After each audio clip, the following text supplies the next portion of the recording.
გამარჯობათ მეგობრებო, დღეს განვიხილავთ ბოლო დროს ავიაციაში მომხდარ ახალ ამბებს და ბოლოს დავუბრუნდებით Air India's ავიაკატასტროფას და განვიხილავთ ახალ დეტალებს და გავცემთ ზოგ თქვენ კითხვებს პასუხს.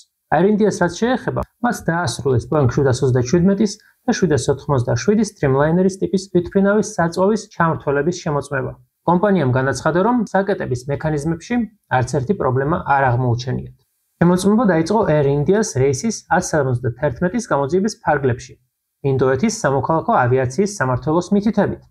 მითითება კი გაიცა სწორედ იმ ფაქტის გამო, რომ ბორტზე საწვავის კონტროლის ჩამრთველები გადართული იქნა run პოზიციიდან cut-off-ზე, რაც შეიძლება ყოფილიყო თვითმფრინავის ჩამოგდების შეგნებული მცდელობა. სხვა ინდური ავიაკომპანიებიც ვალდებული გახდნენ შეემოწმებინათ თავიანთი Boeing-ის ფლოტი. Boeing-ისა და ASHS ფედერალური ავიაციის ადმინისტრაციის განცხადებით კი 787 Dreamliner-ის საწვავების ჩამრთველები უსაფრთხოა.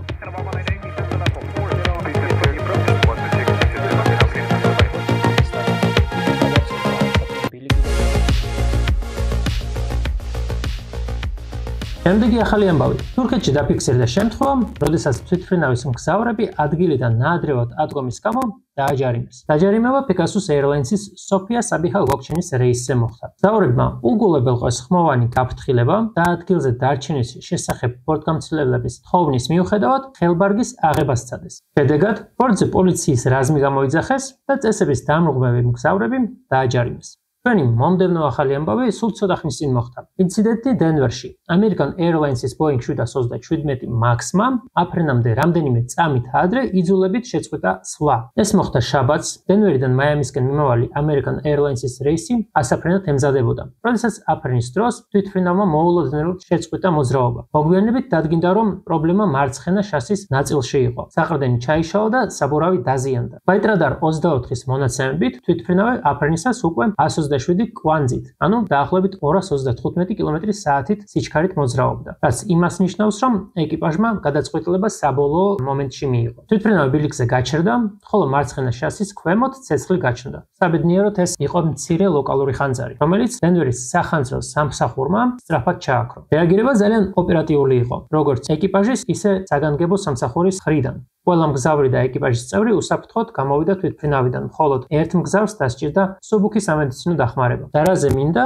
გავამახვილოთ თქვენი ყურადღება. ინტერნეტში გავრცელებული ვიდეოში ჩანს, როგორ ტოვებენ ადამიანები თვითმფრინავს საგანგებო გასასვლელებიდან დასაბერი სასრიალოებით. თუმცა კადრში ერთი დეტალი განსაკუთრებით თვალშისაცემია. ბევრმა მგზავრმა ევაკუაციისას თავიანთი ბარგიც წამოიღო, მათ შორის ჩანთები, ზურგჩანთები და თუნდაც ჩემოდნები. ზოგიერთი თაროდან იღებდა ნივთებს. ერთი კაცი კი, როგორც ვხედავთ, საერთოდ ხელში ბავშვი უჭირავს და თან ორი დიდი ჩანთა მოაქვს. ეს ყველაფერი უსაფრთხოების წესების დარღვევაა. მსგავსი ქმედებები ეფექტურ ევაკუაციას აფერხებს, ბლოკავს გასასვლელებს და აფერხებს სხვა მგზავრებსაც. ავიაციაში ევაკუაცია ნიშნავს წამებში მიღებულ გადაწყვეტილებას და ასეთი სიტუაციები ცხადად გვახსენებს, რომ ბარგზე ფიქრი უნდა მეორეხარისხოვანი იყოს, როცა საქმე სიცოცხლეს ეხება. მომდევნო ახალი ამბავი. 24 ივლისს რუსეთის სამხრეთ-აღმოსავლეთით ან 24 გაუჩინარდა და ჩამოვარდნილი იქნა აღმოჩენილი. რუსეთში ადგილობრივი ავიახაზების Angara Airlines-ის Antonov An-24-ის ტიპის თვითმფრინავმა, რომელიც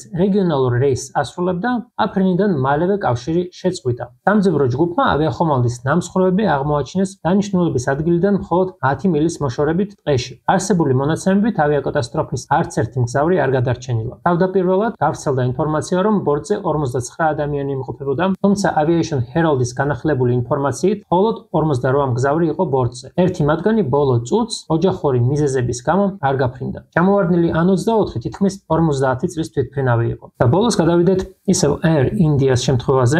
Air India's წინასწარი ანგარიში უკვე კარგი ხანია ცნობილია. ალბათ ბევრმა ნახეთ ინდოეთის შემთხვევის პირველადი დასკვნაც, მაგრამ სანამ დასკვნაზე გადავალ, პატარა შესავალი გავაკეთოთ იმათთვის, ვინც არ იცით რა მოხდა და შემდეგ გავცეთ კითხვებს პასუხი. შემთხვევა მოხდა 12 ივნისს. Air India's თვითმფრინავი აფრენის შემდეგ მალევე ჩამოვარდა.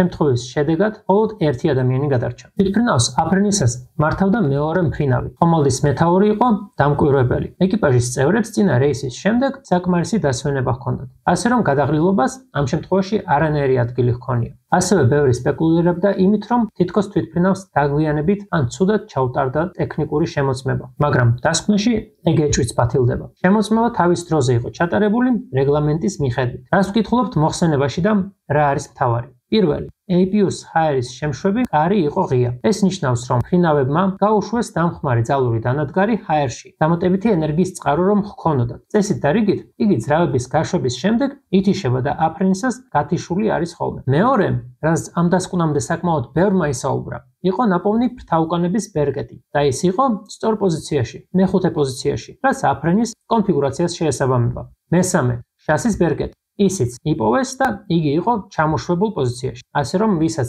შასის დახრის კუთხეზე ჰქონდა კითხვები, თუ არ იცით, ბევრი ამბობდა, რომ თითქოს ისეთი კუთხე ჰქონდა შასის, რომ აკეცვას აპირებდნენ. არა, ეს მხოლოდ მოჩვენებითი იყო. სავარაუდოდ კადრი ისეთნაირად იყო გადაღებული, რომ ეგ მომენტი ცუდად ჩანდა და ილუზიას ქმნიდა თითქოს დახრილია. კიდევ თვითმფრინავის წონასთან იყო კითხვები და დასკვნაში წერია, რომ ის ნორმის ფარგლებში იმყოფებოდა. და მთავარი რამ, საწვავის ღილაკები. ის იყო ნაპოვნი ჩართულ მდგომარეობაში, მაგრამ რაც მთავარია, შავი ყუთის მონაცემებით ისინი გათიშეს. ან გაითიშა და 10 წამის შემდეგ ისევ ჩართეს. მინდა აღვნიშნო, რომ ფრინავები საკმაოდ გამოცდილი იყვნენ, რომ ვინმეს რამეზე შემთხვევით დაეჭირა. მეტიც, ეს ღილაკები იმყოფება ისეთ ადგილას, რომ მათ შემთხვევით ვერ გათიშავ. როგორც კი თვითმფრინავი აფრინდა, დააკრიფა 180 კვანძის სიჩქარე, საწვავის მარცხენა და 1 წამის შემდეგ მარჯვენა ღილაკი გადადის ჩართულ პოზიციიდან გამორთულზე. განწერში ასევე ვკითხულობთ, რომ ერთ-ერთმა მფრინავმა დასვა კითხვა, რატომ გათიშეს საწვავი, რაზეც მეორემ უპასუხა, რომ მას ეს არ გაუკეთებია. და აი აქ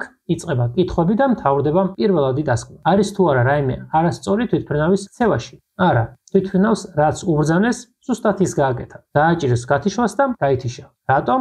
ჯერჯერობით არავინ იცის და იმედია საბოლოო დასკვნაში გავიგებთ. ვინ გათიშა და ვინ დასვა კითხვა. ჩემი აზრით და ალბათ ბევრი სხვა მფრინავების აზრით, ამას არ გააკეთებდა ის, ვინც მართავს თვითმფრინავს, რადგან მისი ყურადღება მთლიანად გადატანილია მართვაზე. ის უყურებს, რაც ხდება მის წინ, მონიტორებზე, სიჩქარეზე და რა ხდება გარეთ. და ასევე ორივე ხელი უდევს შტურვალზე და მართავს თვითმფრინავს. 100%-ით ვერაფერს იტყვი, მაგრამ სავარაუდოდ სწორედ მან დაუსვა კაპიტანს ეს კითხვა, როდესაც დაინახა, რომ ძრავები ითიშება. რა თქმა უნდა, შეიძლება ყველაფერი სხვაგვარად იყოს, მაგრამ ეს მხოლოდ ლოგიკური მოსაზრებაა. გათიშვის შემდეგ დაახლოებით 10 წამში საწვავის ღილაკები, როგორც ვთქვი, ისევ ჩართეს, მაგრამ ძრავებს დრო ჭირდება, სანამ ისინი კვლავ დაიწყებენ მუშაობას. და ეს დრო უბრალოდ არ იყო. მეტიც, საჭირო იყო არა მხოლოდ გაშვება, არამედ ძრავების მაქსიმალურ სიმძლავრეზე გასვლა. აი წარმოიდგინეთ, იმისათვის, რომ ეს ვარდნა შეეჩერებია და ამოეკაჩა თვითმფრინავი დაშვებიდან. თან იმ დღეს საკმაოდ ცხელოდა, რის გამოც ძრავების გაშვებას კიდევ დამატებით დრო სჭირდებოდა. მაგალითისათვის გეტყვით, რომ წარმოიდგინოთ, ძრავები გაშვებული რომ არის, მაშინაც კი დრო სჭირდება, სანამ უქმ